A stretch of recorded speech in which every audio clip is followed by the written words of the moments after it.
قیامت کے دن ضرور دیا جائے گا۔ حق سے مراد انسان کے اوپر دو طرح کے حقوق ہیں، ایک حقوق اللہ، ایک حقوق العباد۔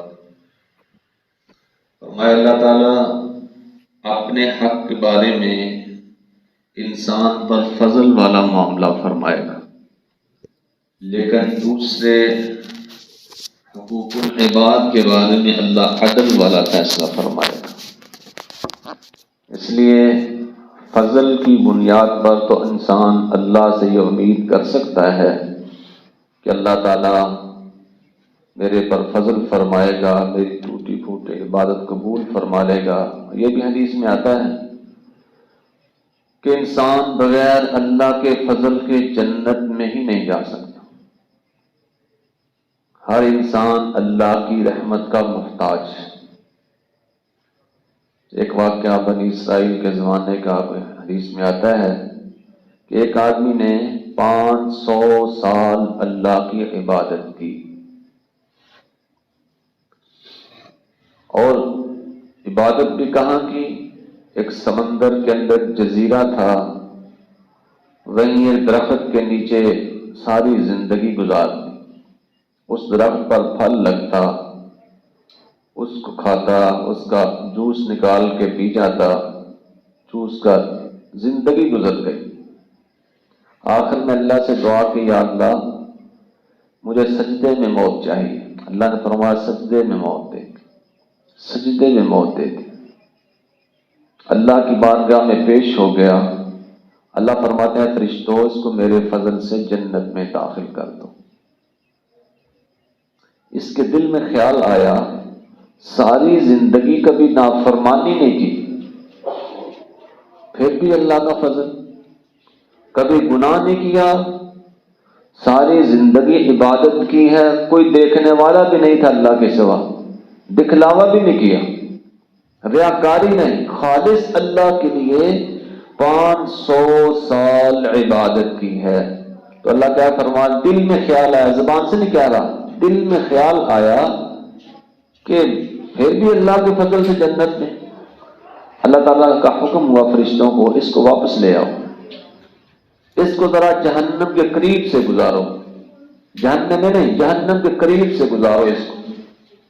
وہاں قریب سے گزر رہا تھا، اتنی تپش لگی کہ پیاس لگ گئی، جان نکلنے کو آ گئی۔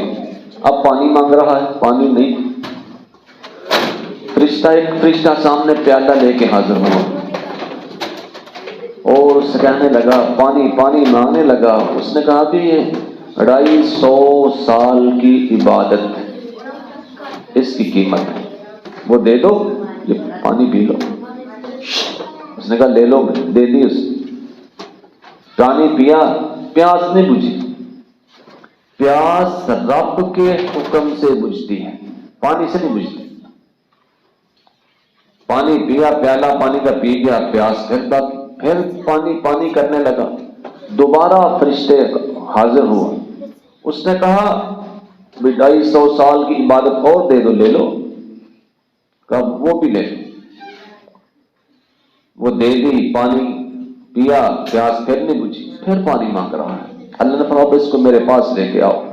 حاضر کیا، اللہ نے فرمایا تو نے 2 پیالوں کے بدلے 500 سال کی عبادت دے دی، میرے کتنے پیالے پیے جو میں نے تجھے ساری زندگی پیالے پلائے، جوس کے تو نکال کے پیتا رہا، دودھ پیتا رہا۔ فرمایا کہ وہاں ایک گائے روزانہ آتی تھی، اس کو دودھ پلاتی تھی۔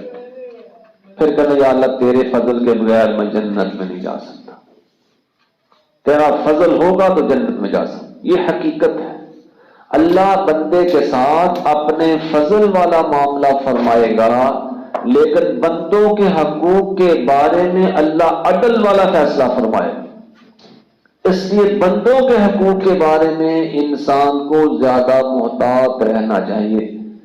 اسی طرح آپ نے وہ سنی ہے حدیث، میں نے کئی دفعہ بیان کی کہ قیامت کے دن کا مفلس آدمی کون ہے؟ وہ انسان ہے جو دنیا میں بہت ساری نیکیاں لے کر چلا گیا، عبادات، نمازیں، روزے، تلاوت، قرآن کی تلاوت، حج، صدقہ، بہت زیادہ، لیکن بندوں کے حقوق ضائع کرتا رہا۔ یہ قیامت کے دن اللہ کی بارگاہ میں کھڑا ہوگا تو حق والے حق لینے آ جائیں گے۔ اللہ اس دن بندہ کیا کسی لے سکتا ہے؟ پیسے تو لے نہیں سکتا، وہاں کا کرنسی تو نیکیاں ہیں، اس کی نیکیاں لے کر ان حق والوں کو دیتے چلے جائیں گے۔ اس کی ساری نیکیاں ختم ہو جائیں گی، حق لینے والے سامنے کھڑے ہوں گے۔ اللہ فرمان گے جن کا اس نے دینا ہے اس کے گناہ اس کے سر پہ ڈال دو، اس کو جہنم میں پھینک دو۔ یہ بندوں کے حقوق ہیں۔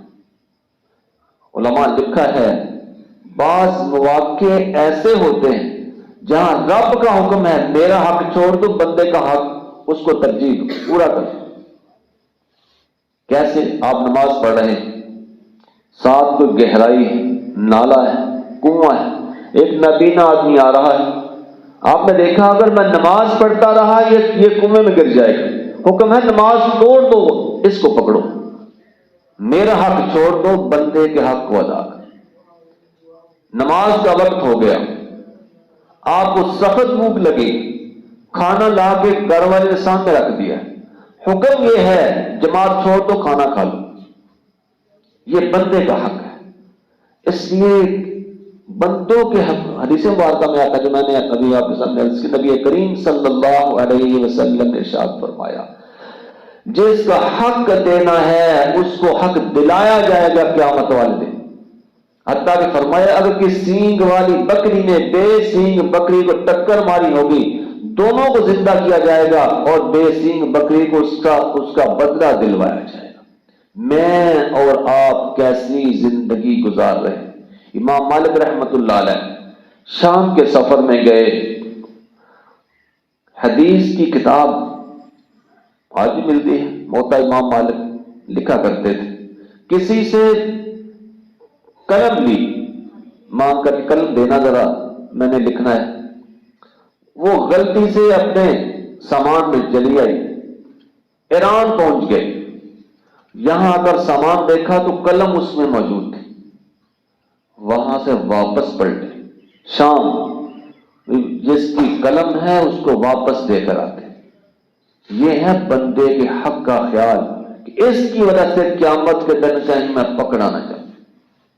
حضرت فضیل بن عیاض رحمت اللہ علیہ وقت کے بہت بڑے امام گزرے، لیکن یہ اس سے پہلے ڈاکوؤں کے بڑے سردار ہوتے تھے، لیکن جب یہ بڑے بڑے ڈاکے مارتے تھے اس وقت بھی ان کے چند اصول تھے۔ یہ نمازی پکے نمازی تھے، ان کے گروہ میں شامل ہونے کی شرط یہ تھی یہ بندہ نمازی ہونا چاہیے، بے نماز بندے کو اپنے وہ گروہ میں شامل نہیں کرتے تھے۔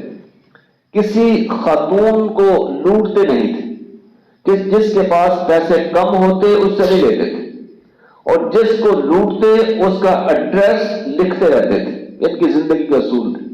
ایک دن کہیں ڈاکے کے لیے گئے تو لوگوں کو لوٹ رہے تھے، کوئی آدمی پاس بیٹھا قرآن پڑھ رہا تھا، آواز آئی الم یأن للذین آمنوا ان تخشع قلوبہم لذکر اللہ، کیا ایمان والوں پر اب بھی وقت نہیں آیا کہ وہ اللہ کے یاد سے، اللہ کے ذکر کے سامنے ڈر جائیں، چک جائیں؟ تو فوراً آواز بلا یا رب، بلا یا ربا کیوں نہیں، میں ڈر گیا، فوراً توبہ پہ آ گئے، توبہ کی، اللہ کے سامنے روئے۔ پھر کیا کیا؟ پھر جس سے مال لوٹا تھا اس کو واپس کرنا شروع کر دیا۔ اب 40,000 دینار ایک یہودی کا لوٹا ہوا تھا، وہ پیسے پاس نہیں تھے، لگ جاتے ہیں جیسا مال ہوتا ہے۔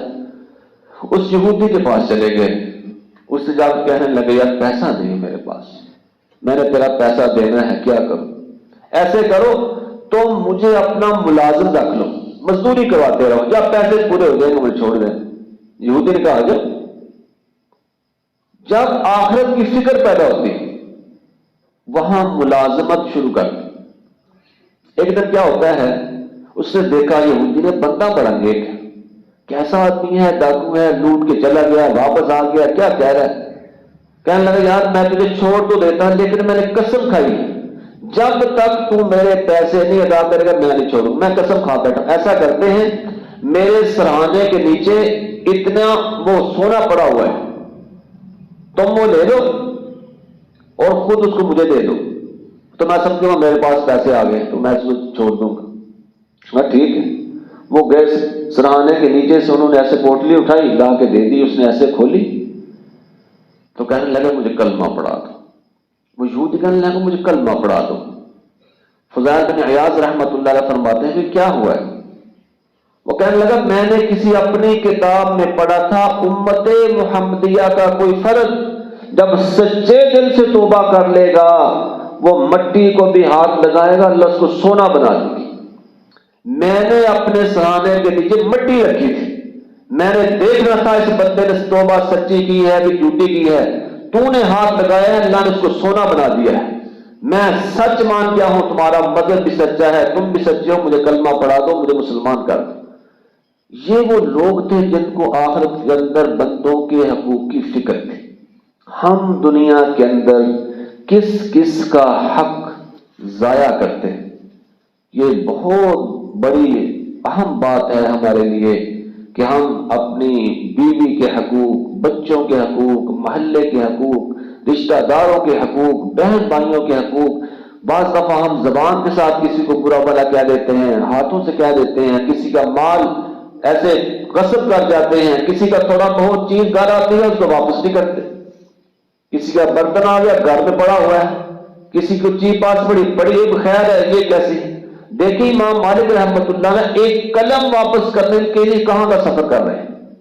اسے تمام چیزوں کو سامنے رکھ کر اپنی زندگی کو صحیح ٹریک پہ لانے کی کوشش کرنی چاہیے کہ میرے اوپر کسی بندے کا حق نہ رہ جائے۔ اللہ تعالی ہم سب کو اپنے حقوق بندوں کے حقوق ادا کرنے کی توفیق عطا فرمائے۔ وآخر دعوانا الحمدللہ رب العالمین۔ الحمد لله رب العالمين والصلاة والسلام على رسوله الكريم ربنا آتنا في الدنيا حسنة وفي الآخرة حسنة وقنا عذاب النار ربنا إننا آمنا فاغفر لنا ذنوبنا وقنا عذاب النار ربنا اغفر لنا ذنوبنا وإسرافنا في أمرنا وثبت أقدامنا وانصرنا على القوم الكافرين ربنا لا تؤاخذنا إن نسينا أو أخطأنا ربنا ولا تحمل علينا إصرا كما حملته على الذين من قبلنا ربنا ولا تحملنا ما لا طاقة لنا به واعف عنا واغفر لنا وارحمنا أنت مولانا فانصرنا على القوم الكافرين وصلى الله تعالى على خير خلقه محمد وعلى آله وأصحابه أجمعين برحمتك يا